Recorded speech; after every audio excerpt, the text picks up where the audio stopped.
Bonjour, bonjour, bonjour, bonjour, c'est vendredi, c'est le jour de notre petit rendez-vous pour garder le sourire et ça fait d'ailleurs 261 jours qu'on le garde ce sourire.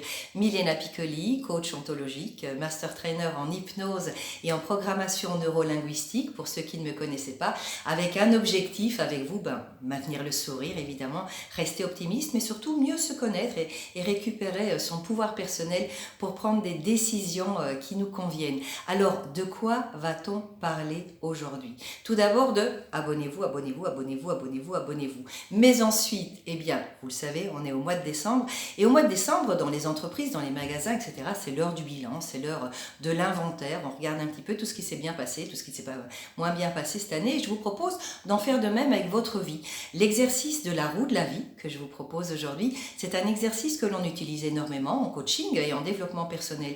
En quoi il consiste? Eh bien, c'est un petit peu comme faire une photo, un état des lieux de ma vie en ce moment. Donc en ce moment, aujourd'hui, 4 décembre, comment va ma vie? Quels sont les domaines de ma vie où les choses vont bien? Quels sont les domaines de ma vie où les choses vont moins bien? Et surtout, quels sont les domaines de ma vie où je voudrais apporter des changements? Alors, je vous propose de faire ceci. Je vous montre, je vous l'ai mis dans le descriptif, vous allez le voir, de faire ce qu'on appelle une roue de la vie. Alors, une roue de la vie, c'est ceci. C'est un cercle que l'on va diviser entre 8, 10, 12 parties et vous allez pouvoir mettre les éléments de votre vie qui ont du sens pour vous aujourd'hui. Bon, les grands classiques, c'est toujours l'amour, la santé, l'argent, la carrière. Moi, je vous ai mis quoi ici? Je vous ai mis la contribution au monde, vu que j'arrête pas de vous dire dans mes vidéos qu'on est plus heureux lorsqu'on fait quelque chose pour les autres. Donc forcément, je l'ai ajouté. Les finances, c'est un grand classique. La carrière, là, la carrière, ça va dépendre un petit peu. Est-ce que ça a du sens pour moi aujourd'hui? Si vous êtes un jeune retraité, ça n'aura pas le même sens que si vous êtes un tout jeune sorti de l'université et qui cherche son premier boulot. Même chose si vous êtes un adolescent aux études, plutôt que de carrière, mettez études. Ça c'est un domaine qui aura du sens pour vous.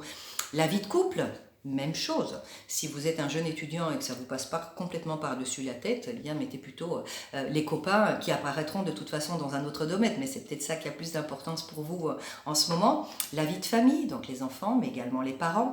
Les relations sociales, ça c'est les copains, c'est les sorties, c'est les collègues qu'on voit mais en tant qu'amis après le boulot.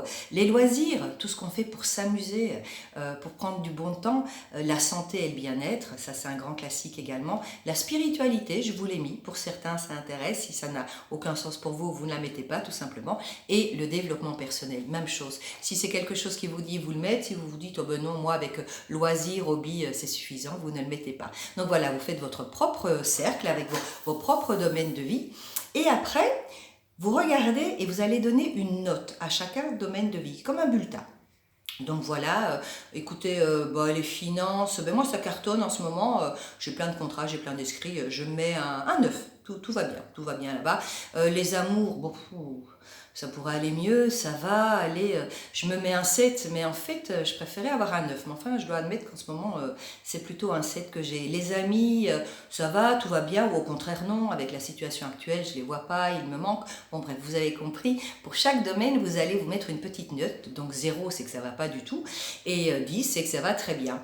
Mais après, l'élément qui suit, c'est de choisir non pas nécessairement ceux où vous avez les plus mauvais scores, mais ceux où votre score vous dérange. Qu'est-ce que j'entends par là?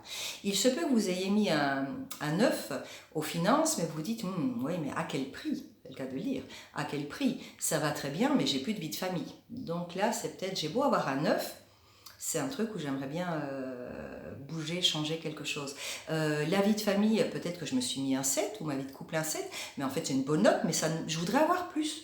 Donc là, je voudrais intervenir. Peut-être que vous aurez plus envie d'intervenir sur des notes qui paraissent bonnes ou qui ne sont pas nécessairement mauvaises que si vous vous êtes mis un 2 en spiritualité, ou finalement la spiritualité, c'est pas trop grave, c'est quelque chose que je ferai plus tard, ça n'a pas d'importance pour moi.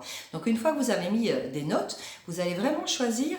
Vous allez vraiment passer et ressentir en vous à choisir un ou deux domaines où cette note que vous vous êtes attribuée, en fait, elle vous dérange. Elle vous dérange parce qu'elle est beaucoup trop haute. hein, et que vous préfériez avoir une note plus basse et avoir des notes supplémentaires ailleurs, ou au contraire parce qu'elle est vraiment trop basse et vous dites non mais c'est pas possible qu'en développement personnel je me suis mis un 4 alors que c'est mon métier et que ça fait plus d'1 an que je me dis que je vais me réveiller tous les matins et que de 7 à 9 heures je vais lire des livres qui m'intéressent et que je ne le fais pas. Donc là, ça peut me déranger. Ou au contraire, bon, c'est pas la priorité pour le moment. Donc vous allez vraiment choisir dans tous ces domaines de vie au moins 2 domaines où ce tripote, où la note que vous êtes mis ne vous convient pas. Et sur ces 2 domaines, vous allez faire une petite introspection en disant en fait, qu'est-ce que je voudrais qu'il change ? Qu'est-ce que je voudrais qu'il change? Si vous êtes, par exemple, vous êtes mis un 4 en vie de couple parce que vous êtes célibataire et que vous ne savez absolument pas que faire pour rencontrer quelqu'un, bon, ben, le problème, il est là, je voudrais rencontrer quelqu'un. Et la deuxième partie est intéressante, qu'est-ce que je peux faire moi? Quelle peut être ma proactivité pour rencontrer quelqu'un? Donc vous allez faire un petit peu sur les 2 domaines que vous aurez sélectionnés. Quelles sont les choses qui dépendent de moi? Donc quel est mon objectif? Rencontrer quelqu'un. Et qu'est-ce que je pourrais faire moi pour rencontrer quelqu'un? Parce que me lamenter qu'avec les nouvelles situations Covid, je peux rencontrer personne, on peut plus aller à des fêtes, on peut plus aller danser, on peut plus aller à des concerts.